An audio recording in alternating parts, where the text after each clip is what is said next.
Yo trabajaba con él era nuestro coordinador. Él tenía a su cargo muchas personas. Él coordinaba también esta organización de Caballeros de Colón, tenía a su cargo mucha gente. Dentro de la parroquia, la comunidad parroquial también estaba cercana al sacerdote. ¿Qué es lo que hacía esta organización Caballeros de Colón? Hace. Ellos promueven la religión católica a nivel mundial. Ellos envían a nivel mundial dinero para promover proyectos dentro de la religión católica. ¿Quién se beneficia con la incriminación de su hijo, desde su punto de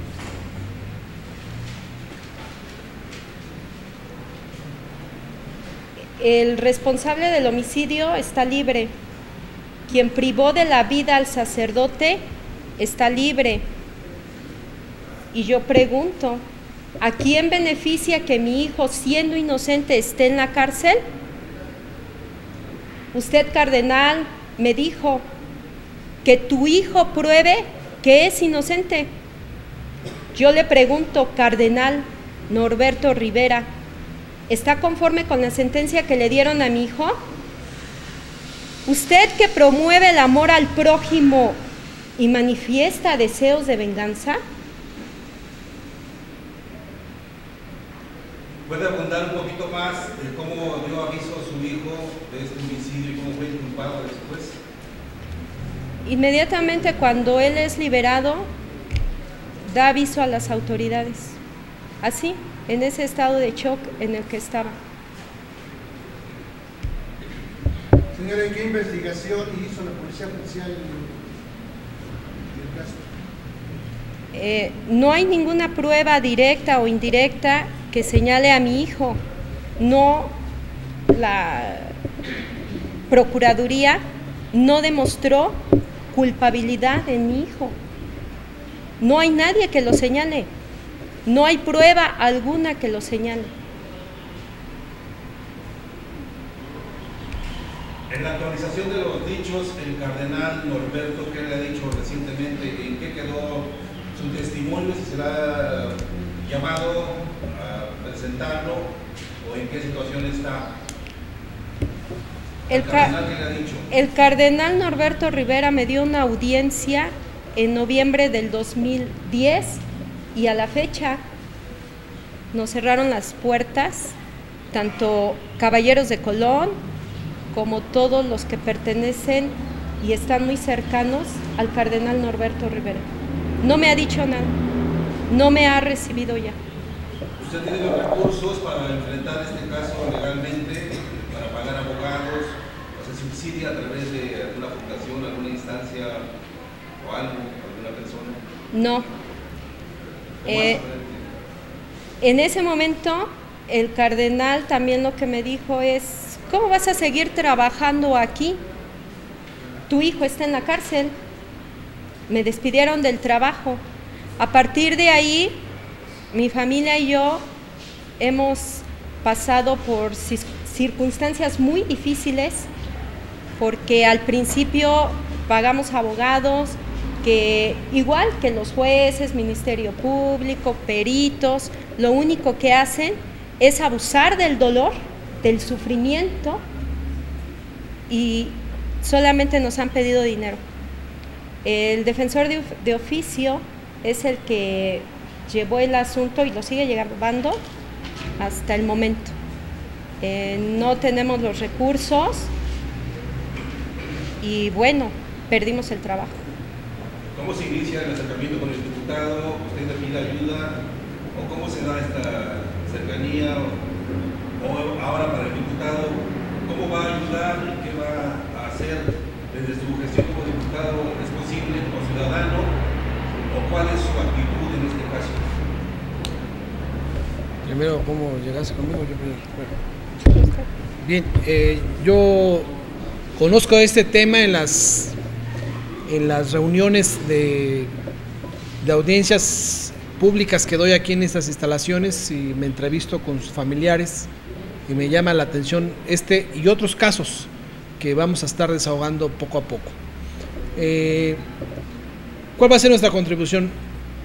En 3 vías. Primero, nos habremos de reunir en breve con el presidente del Tribunal Superior de Justicia del Estado de México, con el magistrado Baruch Carvajal, a efecto de que nos informe sobre si hubo alguna solicitud de parte del clero para poder inculpar a una persona inocente, si hubo alguna presión por parte de la Procuraduría del DF, que se inició ahí el procedimiento judicial y terminó en el Estado de México. ¿Cuál es la razón de que esto haya sucedido así?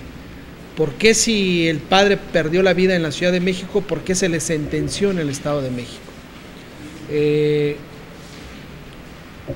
Si la justicia en nuestro Estado obedece a presiones de poderes fácticos o a principios de inocencia como establece la Constitución. De tal suerte que la reunión con el magistrado Baruch va a ser una reunión respetuosa, pero también exigiéndole respuestas sobre este caso. ¿Cuáles fueron las argumentaciones del juez que sentenció? Toda vez que no hubo ninguna prueba que imputara la responsabilidad de ser el homicida material del padre. ¿Bajo qué basan este argumento de ser el responsable? Segundo, vamos a darle seguimiento, desde luego, a este y otros temas, a efecto de ir personalmente al reclusorio, de ver el estado que guarda el sentenciado, dialogar con él en términos de si se están violentando sus garantías individuales, quién fue el comandante que lo obligó a declarar bajo presión, y desde luego llamar la atención de la Comisión Nacional de Derechos Humanos, del Poder Judicial de la Federación, a efecto de que se revise este tema. No puede haber una persona inocente por presiones de la Iglesia Católica, de ninguna manera. Este es un Estado laico, y si este es el caso, como creo lo es, por todo lo que hemos estado observando en el juicio, pues se debiera de declarar y decretar la salida inmediata de esta persona, y la Iglesia Católica da respuestas sobre quién era verdaderamente este padre, y otras líneas de investigación por todo lo que se ha referido que existían en el estado de Yucatán. La señora pregunta a quién le conviene que Ulises esté preso, conociendo el caso y respaldado sin duda por la asesoría de sus abogados. ¿A quién ve usted que le corresponda o a quién le conviene que esté preso Ulises? Pues a la comunidad y dirigentes católicos, desde luego, y segundo a la autoridad judicial en términos de que hay justicia. Entonces, bueno, creo que ellos son los más interesados en que se mantenga en prisión, violentando todo principio de Estado de Derecho. Se trata de la falta de trabajo en la investigación de las policías, de los ministerios. Es un trabajo, como se dice, sencillo al alce, va para no investigar y para inculpar de manera directa y fácil. ¿O de qué se trataría, según su observación? Repito, conociendo el caso que ya tiene usted en sus manos. Se trata de sentenciar a alguien que el Poder Judicial no encontró prueba alguna en su contra, y darle una mediana respuesta satisfactoria a la religión, a los líderes de la religión católica en México. De eso se trata. Muchas gracias. Señor diputado, yo tengo un poquito de la declaración del joven, ¿ya la leíste, señor?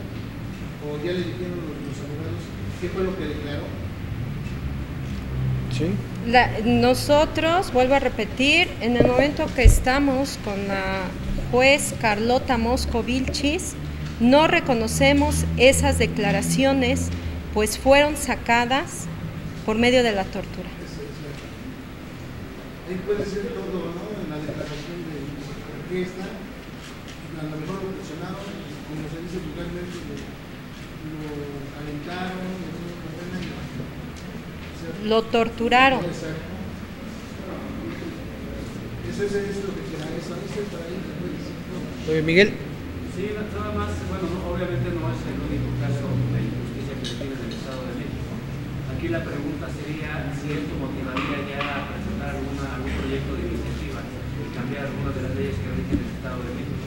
Porque, bueno, reitero, no es el primero ni el único caso que se ha registrado en México. Sin duda, bueno, estamos bajo un nuevo modelo judicial que es los juicios orales, y de mantenerse la imputación de una persona inocente, pues sí sería cuestionable todo el sistema en el país. Por lo pronto, pues vamos a seguir solicitando respuestas de parte del Poder Judicial y de los líderes de la religión católica en México.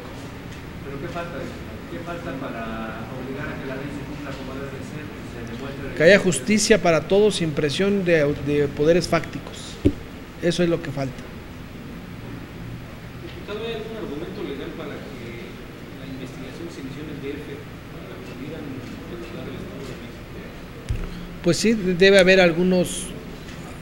La ley establece algunas excepciones, pero vale la pena que el Poder Judicial explique por qué se encuentra en el Estado de México. Yo tengo una duda, señora. Dice usted que su hijo iba de copiloto con el padre siniestro. Al padre le disparan estando su hijo yendo como copiloto, y después bajan a su hijo y se llevan al padre herido, muerto, así va a ser. ¿En qué momento liberan a su hijo y en qué momento se llena de sangre su hijo? Bueno, en el momento que le disparan, mi hijo va de copiloto. Después a Ulises lo liberan y en ese momento pues va y denuncia. No puedo ahondar más en detalles porque pues todavía estamos en el proceso. El que dio parte a la autoridad fue Ulises de este crimen.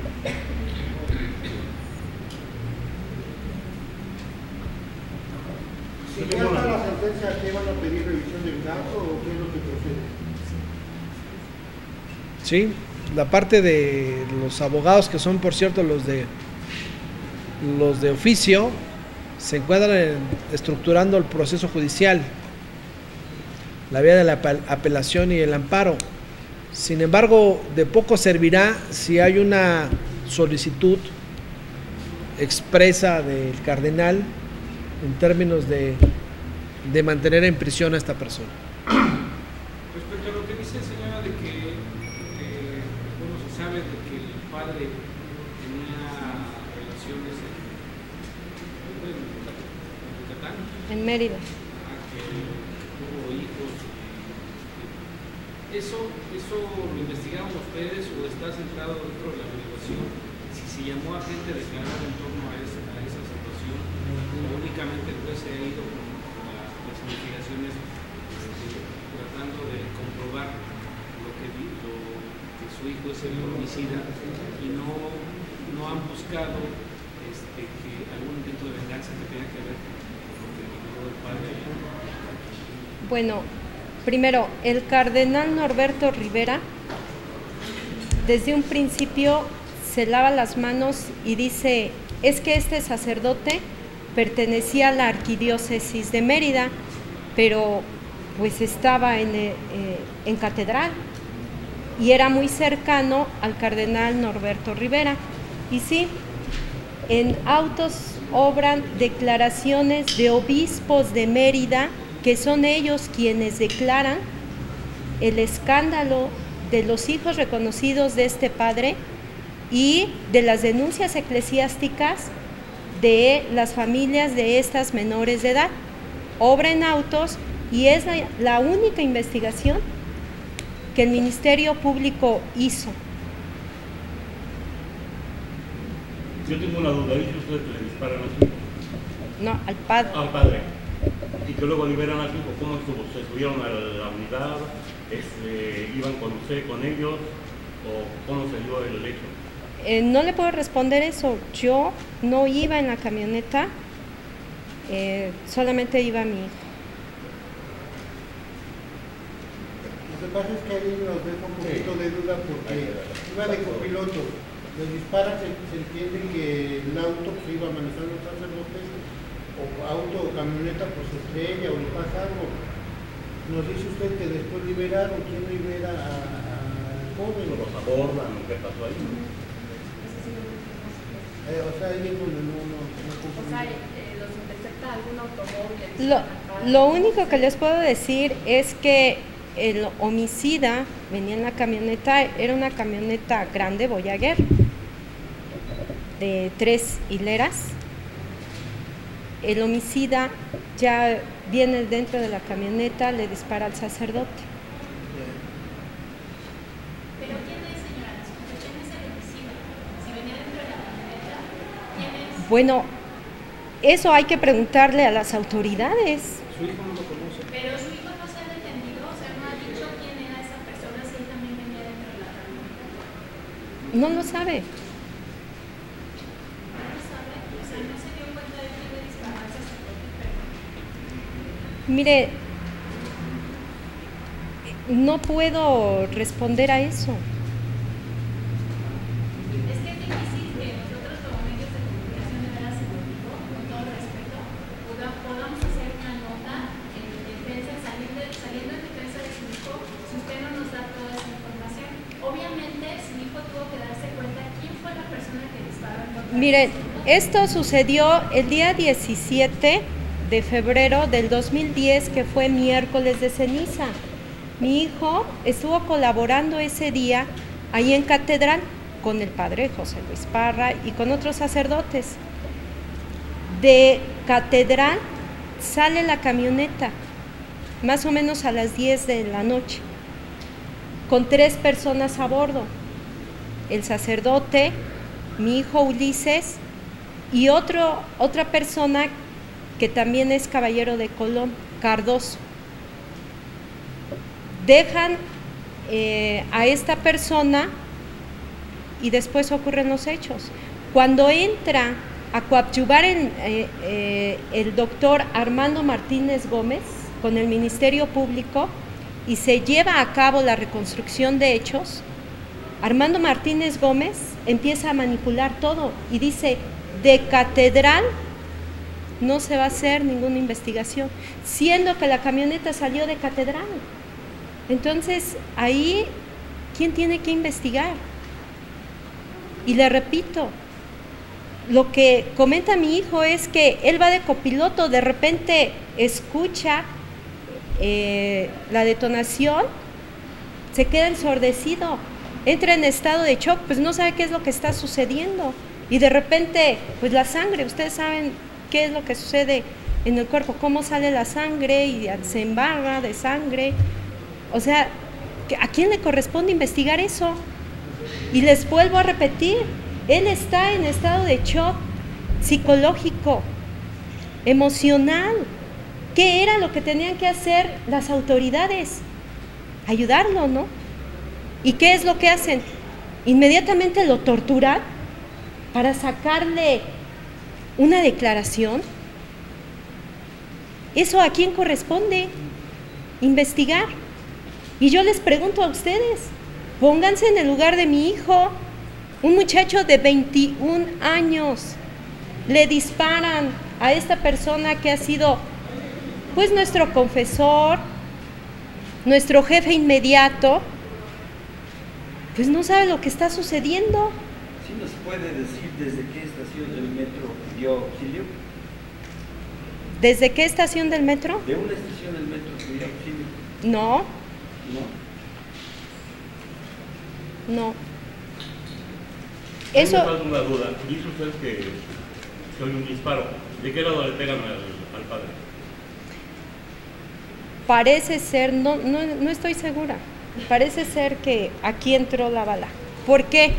Porque nosotros como familia también comprendan cómo hemos estado. En ese momento, mi hijo, mi único hijo de 21 años, es preso porque va a hacer una denuncia. A partir de ahí lo privan de su libertad. No me dejaban verlo. Luego se lo llevan al arraigo.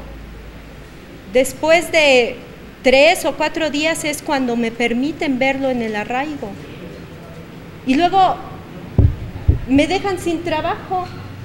¿De dónde voy a sacar dinero para pagar abogados? Y todavía llega un perito y me dice, a ver, voy a manifestar yo lo que tengo que entregar y al final voy a poner, parece ser que miente.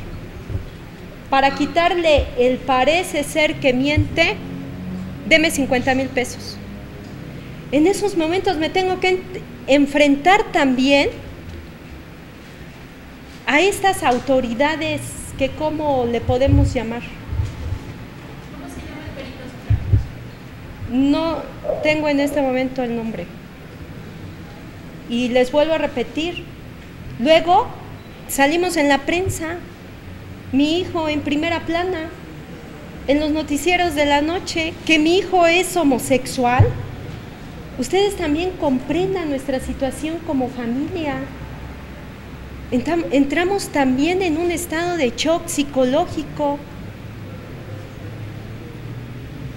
Yo dejo a mi hijo en la delegación porque se supone él está rindiendo su declaración, está denunciando que se llevaron al sacerdote. No sabemos si está vivo o muerto.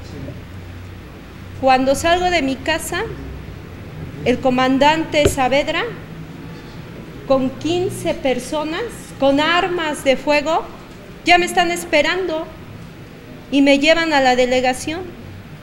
Y en un cuarto contiguo al de mi hijo, entra y sale este comandante diciéndome que mi hijo ya declaró que mató al sacerdote y que yo diga que yo soy la amante del sacerdote y que diga que Ulises es homosexual y que mantenía relaciones homosexuales con el sacerdote.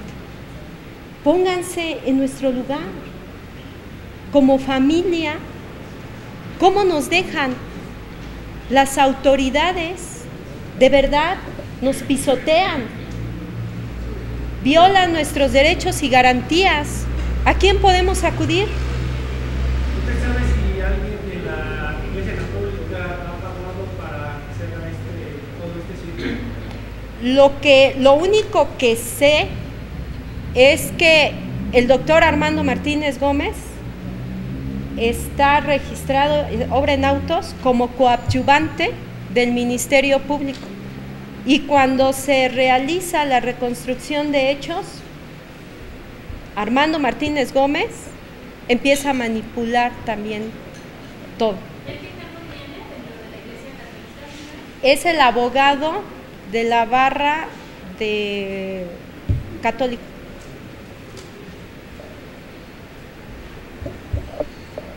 Oye, entonces se supone que con lo que usted nos informa, la persona que vio al sacerdote iba con ellos, porque dice que su hijo al oírse del impacto se aturdió. Estando por fuera no se aturde uno de un impacto de una bala, por muy fuerte que sea. El homicida iba dentro de la camioneta. O sea que su hijo sí sabe quién es. No sabe quién es.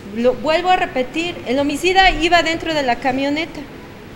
Sucede todo esto así como se los estoy diciendo.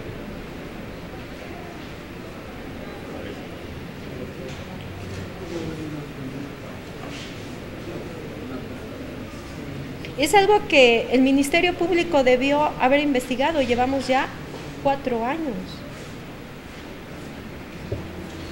Muy bien. Bien, pues la idea es que la parte, el Poder Judicial Federal pueda conocer de este tema, revisar todas las declaraciones que se presume se hicieron bajo presión, de poder revisar las pruebas que están imputando a Ulises y que se revise de manera minuciosa. Lo que me llama la atención es que si la camioneta salió de Catedral y la reconstrucción de hecho se hace de la puerta de la Catedral para afuera, pues como que está faltando una parte por investigar, ¿no? ¿De qué parte de adentro salió la camioneta? ¿Quiénes son los que lo abordaron? ¿Había cámaras de seguridad o no había cámaras de seguridad? En la Ciudad de México hay muchas herramientas técnicas para poder investigar esta parte, si es que las aportaron o no las aportaron. Y que se cuide el proceso. Si la Iglesia Católica presionó para efectos de poder inculpar a esta persona o no lo hizo, si hubo alguna intervención del cardenal o no lo hubo, ¿por qué no se dieron a conocer los antecedentes de este padre a la opinión pública? Y se hacen hipótesis de que es homosexual y que guarda una relación sentimental con su mamá, y no se da el otro rostro de quién es verdaderamente ese padre. En fin, pues son de las cosas que aún están que faltan por investigar, y que yo exijo al Poder Judicial que revise el tema de manera minuciosa. Los abogados y representantes de la Iglesia Católica, pues suena que debieran de defender a todos si bien a los padres, pero también a sus católicos que laboran ahí, a todos los trabajadores del sistema católico, de la religión católica. Ambos trabajaban en Catedral y de repente asumieron la defensa y la coadyuvancia de la persona que perdió la vida, y no de a quien se le estaba imputando, que laboraba igual ahí. Entonces, pues son de las cosas que se tienen que revisar, y yo exijo respuestas al Poder Judicial. Subrayo que nos habremos de reunir con el presidente Baruch, pues para conocer qué fue lo que sucedió, para dar una sentencia de esta naturaleza, y que se revise minuciosamente, por muy recomendado el asunto que sea por el cardenal. En este país no puede haber niveles de negligencia tan enormes en un proceso. La reconstrucción de hecho se debió haber hecho desde la catedral, desde adentro de la catedral. ¿Por qué no se hizo? Pues que den una explicación. ¿Por qué no se recogieron los testimonios de quienes pudieron haber abordado esa camioneta desde el interior de la misma, de la catedral? En fin, pues yo les aprecio mucho que nos hayan puesto atención, que hayan recogido esta participación. Y segundo, ¿por qué se sentenció en el Estado de México y no en la Ciudad de México? ¿No? Si el crimen sucedió allá, en la Ciudad de México. En fin, pues vamos a estar muy atentos de este tema y vamos a estarles dando ahí resultados y pormenores de lo que estemos ahí obteniendo. ¿Hay antecedentes de gente inocente en prisión? Sí, sí los hay, y muchos. ¿Hay antecedentes de gente sentenciada en prisión y que es inocente? Sí, y muchos. Sí, y muchos. Pues entonces, ¿podría ser una excepción? Sí. Sí podría ser una excepción dentro del cúmulo de personas inocentes que se encuentran sentenciadas. Bien, pues si no hay alguna otra pregunta, cambiando algún otro tema, quiero participarles que el día de